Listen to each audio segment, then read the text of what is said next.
전시작전 통작권을 환수를 한다 그러면 한국군 포스타가 미군 포스타를 작전 통제하는 그런 구조로 바뀌거든요. 야, 우리가 왜 거기 가 있냐? 이렇게 할 사람들이 꽤 있어요. 제가 미군들하고 많은 교류를 갖고 있는 건 사실이에요. 제가 염려하고 있는 그러한 사항들을 똑같이 걱정하고 있습니다. 죄송한 얘기지만 현재의 연합체계는 지금처럼 있을 수가 없습니다. 우리나라 국민들이 안보에 대한 생각을 달리 해야 될 겁니다. 즉 미군한테 맡겨서는 안 된다라는 생각. 따라서 세금도 더 많이 내야 되겠다. 군복무 기간도 늘려야 될지도 모릅니다. 여성들도 군복무를 시켜야 될지도 모릅니다. 핵무기도 만들어야 될지도 몰라요. 팩트시트 요약본을 전 봤습니다. 우리가 핵 추진 잠수함에 들어가는 여러 가지 기술 나름대로 저력을 갖고 있습니다. 해보면 한국에서 배를 만들 수밖에 없다는 결론이 나올 겁니다. 안녕하십니까. 전인범 예비역 육군 중장입니다.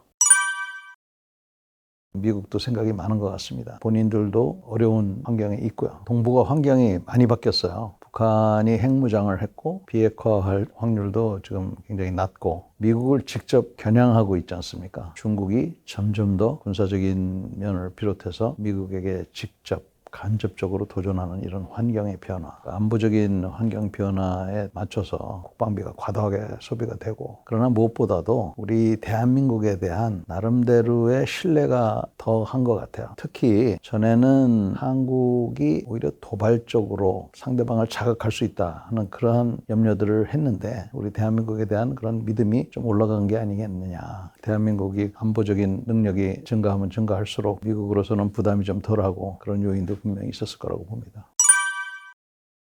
저는 지금 큰 진전이라고 봐요. 물론 비판하는 분들은 돈이 어마무시하게 들 것이다. 그 다음에 미국 기술을 도입함으로 해서 미국 기술에 종속될 것이다. 이렇게 지금 얘기하는 거거든요. 근데 후자인 경우에 그렇게 따지면 안 그런 기술이 또 어디 있겠습니까? 상호 의존적인 기술들이 많은 거죠. 돈이 많이 든다고는 하는데 우리가 핵 추진 잠수함에 들어가는 여러 가지 기술, 특히 원자로의 소형화, SMR이라고 하잖아요. Small Modular Reactor라고 하는 건데 이러한 기술을 본격적으로 우리가 연구를 하면 그동안 한 30년 이상 우리가 나름대로 저력을 갖고 있습니다. 이 분야에 대해서 소형 원자로가 여러 가지 좋은 점이 많아요. 환경적인 그런 것도 있고 비용적인 것도 있고 융통성도 안전성도 그렇고 특히 우리가 AI 시대에 에너지가 많이 필요하다는 것은 누구나 다 알고 있지 않습니까? 태양열 갖고 안 됩니다. 풍력 갖고도 부족하고 화력발전소는 특히나 제한사항이 있고요. 결국은 원자력을 쓸 수밖에 없는데 이러한 연구의 큰 부분을 차지할 수 있기 때문에 단순히 핵 추진 잠수함을 동력을 제공하는 기술이 아니라 우리 일상생활에 특히 AI에 쓸 수 있는 그런 기술이라서 경제적인 측면에서 돈이 많이 든다 하더라도 오히려 더 많은 이득이 있을 거라고 저는 봅니다. 두 번째는요. 지금 앞으로 2050년 이때가 되면 북극이 완전히 녹는다는 예측을 하시는 분들이 계세요.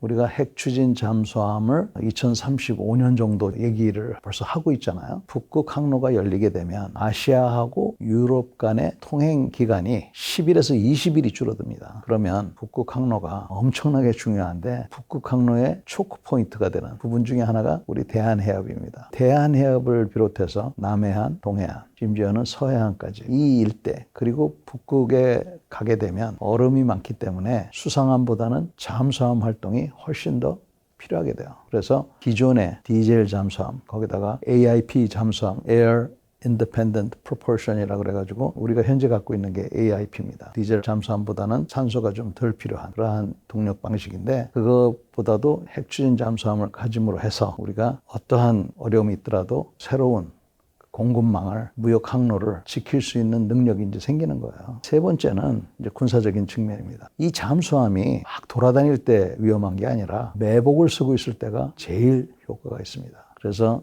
바다 깊숙이 상대방의 잠수함들의 움직임을 거기서 포착하고 있는 거죠. 거기다가 앞으로 무인정들, 무인 잠수함들까지 연동이 돼서 쓰게 되면은 인근 바다는 물론이고 우리가 필요로 하는 국익에 맞는 그러한 대양 활동도 할 수가 있는 겁니다. 우리 나라가 과거처럼 그러한 대양 세력으로 이렇게 진출할 수 있는 그런 역할을 할 수가 있는 거죠. 마지막으로는 2차 타격, 즉 만약에 상대국이 먼저 선제 공격을 하면 우리나라는 선제 공격할 확률이 그렇게 높지 않아요. 그렇기 때문에 우리는 한 방 맞고 이렇게 작전을 하게 되는데 그때 현재 우리가 갖고 있는 모든 군사시설이 공격을 받을 확률이 높습니다. 고정돼 있기 때문에. 그런데 잠수함은 어디 있는지 모르는 거죠. 반격 능력을 우리가 확실히 확보할 수 있다. 이런 측면에서 비록 돈이 많이 든다 하지만 상당한 그런 투자 가치가 있다. 우리 안보적인 측면에서뿐만 아니라 경제적인 측면, 또 우리 미래에 있어서도 굉장히 그 파급 효과가 클 것이다 라고 저는 봅니다. 그래서 연료의 농축, 재처리, 사실은 우리가 한미 원자력 협정에 의해서 농축 권한과 재처리 권한은 갖고 있어요. 미국으로부터 승인을 받는다. 이 말은 정확하게 맞지는 않습니다. 다만 미국하고 뭐라고 돼 있냐면 그 절차를 협의한다 이렇게 돼 있어요. 그러니까 앞으로 절차를 협의할 때 아마 까다롭게 할 겁니다. 그 까다로운 절차를 이제 우리가 잘 협의를 해야겠죠. 미국 조선에 우리가 개입하는 거, 이러한 부분에 대해서는 해보면 한국에서 배를 만들 수밖에 없다는 결론이 나올 겁니다. 그런데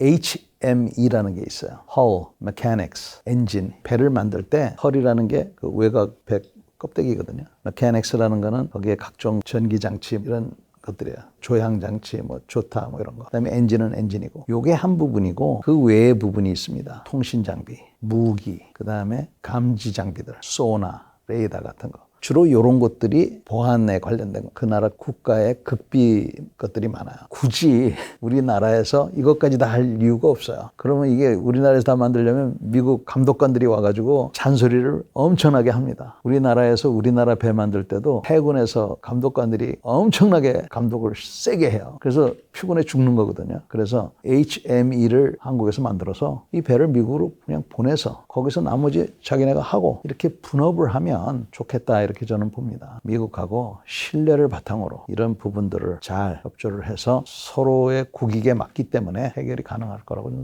봅니다.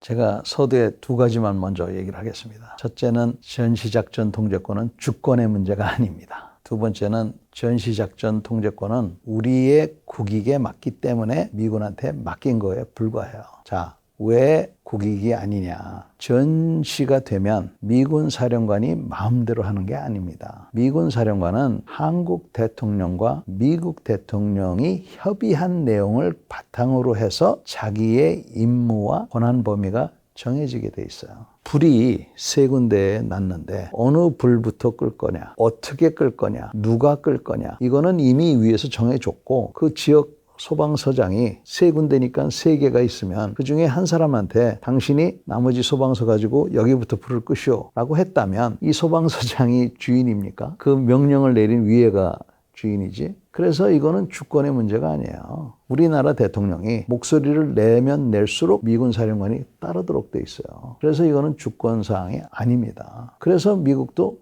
당장 내일 우리가 달라고 그러면 줄 수밖에 없는 그런 거예요. 자, 진짜 중요한 건 뭐냐. 전시작전 통제권을 우리가 받아오게 되면 죄송한 얘기지만 현재의 연합체계는 지금처럼 있을 수가 없습니다. 변화가 분명히 올 거예요. 최악의 경우에는 지금처럼 연합체계가 안 되고 서로 분리되는 체계로 갈 가능성도 높아요. 그러니까 우리는 전시작전 통제권만 다시 환수를 하든 전환을 하든 이것만 원하는지 모르지만 그게 아니라 연합체계 자체가 분리될 수 있는 그러한 가능성이 높습니다. 그럼에도 불구하고 좋습니다. 제일 중요한 거는 나라를 지킬 수 있는 그런 능력이기 때문에 우리가 거기에 대한 준비를 하면 돼요. 어떤 준비를 해야 되겠습니까? 자꾸 다른 사람들은 인공위성이 많아야 된다. 북한에 대한 정보가 있어야 된다 그러는데 저는 그렇게 보지 않습니다. 제일 중요한 거는 내 나라는 내가 지키겠다는 그러한 국민들의 강한 의지예요. 그러면 지금 이 프로를 듣고 보시는 분들이 스스로 자문을 해보십시오. 지금 우리나라 국민들의 안보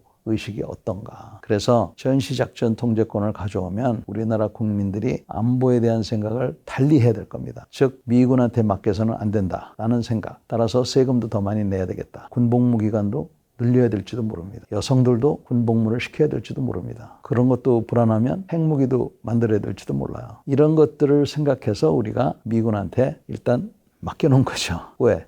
언제든지 우리가 다시 가져올 수 있으니까. 그래서 저는 전직 군인으로서 가져오는 거 찬성합니다. 그러나 우리 국민들한테 분명히 말씀드리는 거는 이거 가져오기 위해서는 제대로 가져와야 되는데 엄청난 우리가 투자를 해야 된다. 돈뿐만 아니라 국민들의 어떤 생각, 각오 이런 것들을 해야 되기 때문에 그런 거를 갖고 가져오려고 해야지 지금처럼 갖고 오려고 했다가는 잘못하면은 큰 위험을 초래할 수 있다.